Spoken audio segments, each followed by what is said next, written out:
პროექტი ახალგაზრდა იურისტები კონსტიტუციური უფლებებისთვის დასრულდა. ახალგაზრდა იურისტთა ასოციაციის მიერ დაფუძნებული იურიდიული განათლების ხელშეწყობის ფონდმა პროექტი წელს მე-9-ად განახორციელა. მაშინ მონაწილეობდა საქართველოს 4 უნივერსიტეტის 8 გუნდი. გამარჯვებული გუნდი თბილისის სახელმწიფო უნივერსიტეტი გახდა, რომელსაც საერთაშორისო თანამშრომლობის გერმანულმა ფონდმა ჯილდოდ გადასცა ერთკვირიანი საგზური გერმანიაში. მონაწილე გუნდები კომპეტენტურმა ჟიურიმ შეაფასა.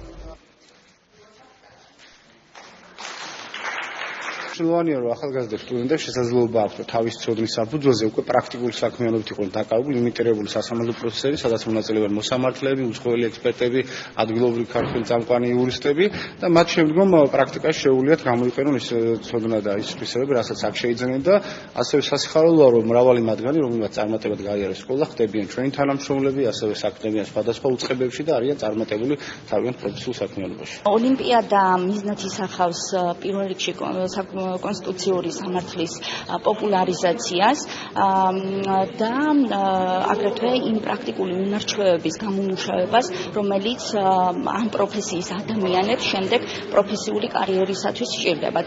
აღნიშნული პროექტთან დაკავშირებით რამდენიმე მნიშვნელოვანი ეტაპი გავიარეთ. უპირველეს ყოვლისა შეირჩა 8 გუნდი შესაგებლისა და სარჩელის წარდგენის შედეგად. ამის შემდგომ უკვე იყო შერჩევის ეტაპი, ნახევარფინალური და ფინალური ეტაპი. ჩვენი გუნდი გადავიდა ფინალურ ეტაპზე.